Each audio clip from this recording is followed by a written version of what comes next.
스리랑 여사의 땅 따먹기 삼랑입니다. 안녕하십니까? 오늘은 척척 박사님을 모시고 진행을 해볼까 합니다. 교수님 안녕하세요. 네, 안녕하세요. 오늘은 척척 박사입니다. 네, 또 오랜만에 척척 박사님을 모시고 와봤습니다. 네. 오늘은요 저기 강서구 쪽으로 가려고 하는데요. 여기 네. 맥도 강변 쪽에 괜찮은 토지가 하나 나와가지고 가지고 왔습니다. 201 타경 103-2982고요. 위치를 지도상으로 한번 볼게요. 현재 위치는 여기가 맥도강이고요. 맥도강 진짜 바로 앞에 두 필지거든요. 두 필지고 왼쪽 편으로 지금 에코델타 시티가 지금 조성 중에 있고요. 네. 그리고 위쪽으로 서부산 IC가 있습니다. 그리고 조금 더 가면 여기가 김해공항입니다. 네. 현재 이 땅 빼고는 다 지금 개발이 막 진행되고 있는 중이거든요, 교수님. 네. 그럼 나중에 여기다가 다리를 이렇게 하나 나오면 네. 여기가 좀 통행이 막 활발하게 이루어지고 나면 이 땅도 좀 괜찮아지지 않을까 하는 생각이 좀 들긴 하거든요. 네, 일단 이제 역시 이제 경험을 토대로 한번 말씀을 드리면 네. 모르시는 분을 위해서 이제 좀 말씀드리면 이 왼쪽이 이 맥도강 왼쪽이요. 요 왼쪽에 네. 있는 요 부분. 네. 예, 요 좀 가르쳐 주시죠. 요 부분 예, 선악동강. 여기 네. 선악동강이고 네. 요 오른쪽이 이제 낙동강이에요. 그 낙동강 그 선악동강과 낙동강 사이에 그거를 이제 맥도강이라고 합니다. 아마 부산에 계시는 분들도 아마 생소하신 분들도 있으실 거예요. 이게 현재 강서구 쪽에 위치하고 있고 네. 지금 우리 비슷한 사례가요. 네. 저기 김해에 이제 대동이라는 곳이 있고 그 화명동 이제 신도시가 개발이 되면서 대동과 그 화명동을 연결하는 네. 화명대교인가 이름이 아마 화명대교일 겁니다. 그 화명대교가 이제 개통이 되고 그러면서 이제 대동도 개발이 되고 이제 대동의 이제 땅 집가 상승이 엄청난 상승이 있었죠. 네. 아마 여기도 지금 이 맥도강 변에 이 부분이 현재 뭐 개발 제한 구역으로 뭐 지정은 되어 있지만 시간이 지나면 굳이 이 부분만 계속해서 놔두는 것도 형평의 원칙에 또 맞지 않아 보입니다. 그래서 시간이 지나면 아마 이 부분도 개발이 충분히 될 그럴 충분한 잠재력을 가지고 있는 곳이다라고 보여집니다. 네, 현재 한번 살펴볼게요. 네. 물건의 종류는 농지고요. 토지의 면적이 100평 정도 됩니다. 건물은 또 여기 매각에서 제외돼 있고요. 감정가가 9,031만 원입니다. 가격이 너무 좋은 것 같아요. 네. 네, 한번 이것도 변경이 됐고 1회차에 바로 낙찰이 됐고요. 1억 5,200만 원에 바로 낙찰이 됐거든요. 168%나 되더라고요. 네. 이것도 응찰자 수가 37명이나 들어왔더라고요. 네. 그런데 이 물건이 이렇게 높은 가격으로 낙찰될 수 있었던 이유가 있을 것 같거든요.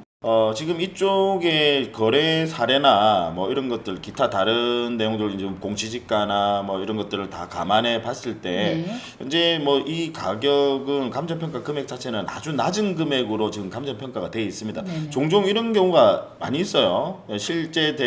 보통 감정평가 금액 자체는 거래되는 실제 시세보다는 조금 더 싼 게 아주 네. 보수적으로 이제 평가를 하거든요. 네. 그게 이제 일반적이긴 한데 이 경우에는 아주 많이 가격을 저가로 감정 평가를 했습니다. 그 원인 중에 하나는 아무래도 지금 법정지상권의 문제가 지금 네. 성립이 될 가능성이 이제 높아 보이니까 감정 평가 금액의 그 부분도 고려가 된 것으로 보여지고 뭐 그 외에도 이게 지금 개발 제한 구역 뭐 이런 것들 뭐 기타 등등 사정을 고려를 해서 아마 감정 평가를 낮은 금액으로 했던 게 아마 지금 아주 더 높은 금액으로 낙찰이 되게 된 이유 중에서 제일 큰 이유라고 봅니다. 네. 교수님 이게 낙찰이 됐다가 매각 불허가 결정이 났거든요. 네. 그래서 이제 이유가 뭘까 하고 한번 봤더니 채무자금 소유자가 집행정지 신청서를 제출했더라고요. 네. 그래서 이제 어떤 경우에 집행정지 신청이 가능한지 설명을 좀 부탁드릴게요. 뭐 여러 가지 사유가 있을 수 있는데요. 이제 일단 채무자가 그 채권자랑 어느 정도 이제 협의가 돼서 예를 들어서 이제 변제기를 다시 뭐 유예해 주기로 했다든지 뭐 그런 협의가 이제 되게 되면 일단은 변제기를 채권자가 유예를 했다라고 해서 강제 집행이 바로 정지되지는 않거든요. 네. 그래서 이제 채무자가 집행정지 신청을 해야 그걸 또 법원에서 이제 받아들이고 집행정지 신청을 하면 일단 법원에서는 받아줍니다. 그래서 그렇게 됐을 때 집행정지가 이제 가능한데 이 압류 채권자와 어느 정도 채무에 대해서 서로 간에 지금 협의가 이루어진 것으로 보여집니다. 네네.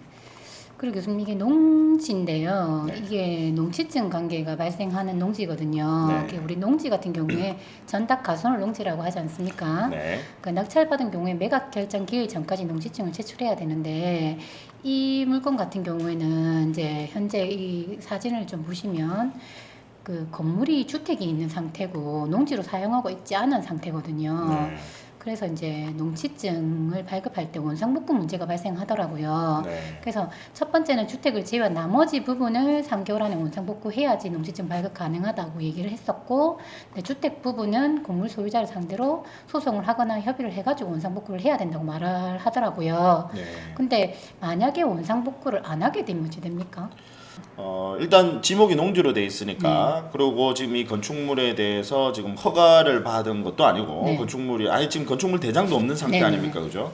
그럼 허가 받은 건축물도 아니고 하니까 원칙적으로 이제 철거를 하는 것이 맞다라고 관할관청에서는 그렇게 판단을 할 것이고 네.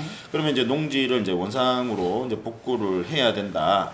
라고 하는 아주 원론적인 입장을 이야기를 할 겁니다. 대로 원론적으로 하는 것이 맞지만 이게 원상복구가 쉽지가 않은 거예요. 그런 상황인 것 같아요. 그래서 이게 뭐 쉽지가 않은 경우에 지금 뭐 3개월 안에 만약에 원상복구가 이루어지지 않는다라고 해서 일단 법에서는 행정관청이 대집행하는 것도 가능합니다. 대집행하는 것도 대집행이라는 게 뭐냐면 이제 행정관청에서 복구를 하는 거예요. 원상복구를 하고 그다음에 그 소유자한테 그 비용을 청구하는 방식으로 하는 게 그걸 이제 대집행이라고 하는데 일단 법에서는 대집행도 가능하지만 실무상 이 부분은 바로 대집행할 가능성은 없어 보이고 뭐 이러면서 시간을 이제 계속해서 이제 끌다가 계속 현재 이 상태에 뭐 그냥 그대로 뭐 유지가 되는 상태로 아마 놔두지 않을까 뭐 그렇게 보여집니다. 네.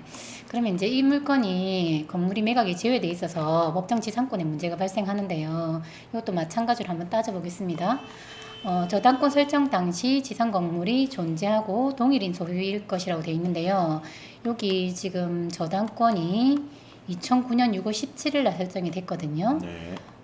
근데 이게 건물 자체가 2009년 이전에 지어진 건물로 보이거든요. 그렇죠. 네, 뭐 한 70년대나 네, 60년대 이 정도 훨씬 더 오래된 건물로 보이는데요. 보입니다. 예. 이게 무허가 건물이기 때문에 등기부가 없습니다. 네, 그래서 일단 뭐 언제 지어졌는지는 알 수 없지만 네. 우리가 추측하건대 그 정도로 봐야 되지 않겠습니까? 네. 네, 그래서 건물은 일단 존재하고 네. 동일인 소유지는 지금 이제 토지 등기부밖에 없는 상황이라서 네. 확인을 할 수는 없지만 네. 일단 건물을 지은 사람이 이제 보존 등기는 안 했지만 네. 지은 사람이 소유자라고 봐야 되지 않겠어요? 네. 그렇게 되면 일단 소유자는 그 사람한테 머물러 있는 거고 토지 등기부상의 소유자는 이제 이분으로 돼 있는 상태이기 때문에 네.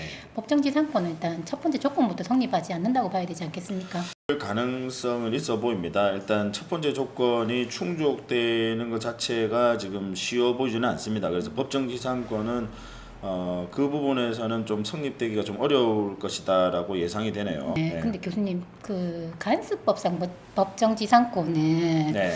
성립할 수도 있지 않겠습니까? 그럼 이 관습법상의 법정지상권도 마찬가지예요. 일단 이 저당권이 설정되셨죠.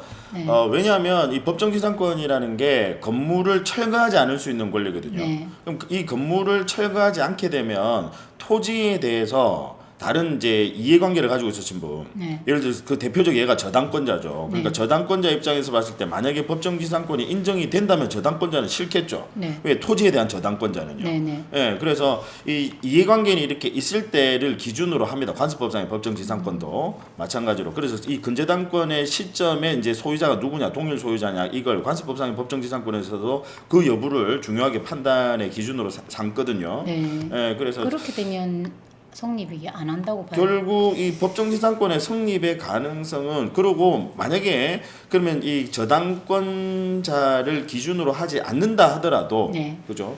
이 소유자가 이 건물의 소유권은 아까 지금 이 채무자 있지 않습니까? 네. 이분이 토지 소유자인데 이분이 건물의 소유권 자체는 등기를 하지 않으면요 소유권 취득을 못 해요. 네네. 그래서 이분이 역시 건물에 대해서도 소유권을 취득했다라고 볼 수는 없거든요. 네네.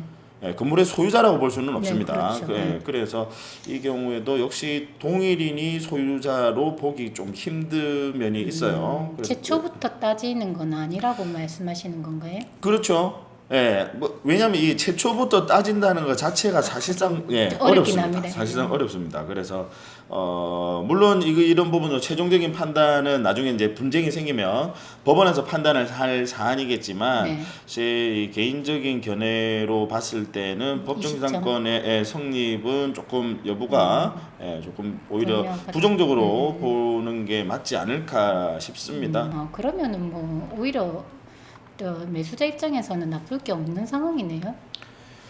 그렇죠. 근데 지금 일단 어쨌든 간에 이제 매수자 입장에서 봤을 때는 이 부분을 뭐 철거를 해달라. 법정지상권이 없으면 이제 결국 건물을 소유할 수 있는 권리가 없으니까 뭐 이거를 뭐 철거를 해달라라고 뭐 요구를 할 것이고 그 요구 과정에서 일반적으로는 서로 간에 이제 협의가 이루어져 가지고 진짜로 해결이 진출해야 되는 상황이 그래서 생기네요. 해결이 되는 게 이제 일반적인 경우니까 어쨌든 이제 낙찰 받으신 분 입장에서는 이제 그것까지도 감안하고 아마 매수 신청을 하지 않았나. 만약에 이게 이제 그런 문제가 없었다라면 네. 이 토지는 그보다 훨씬 더 높은 금액으로 낙찰이 됐을 것 같아요.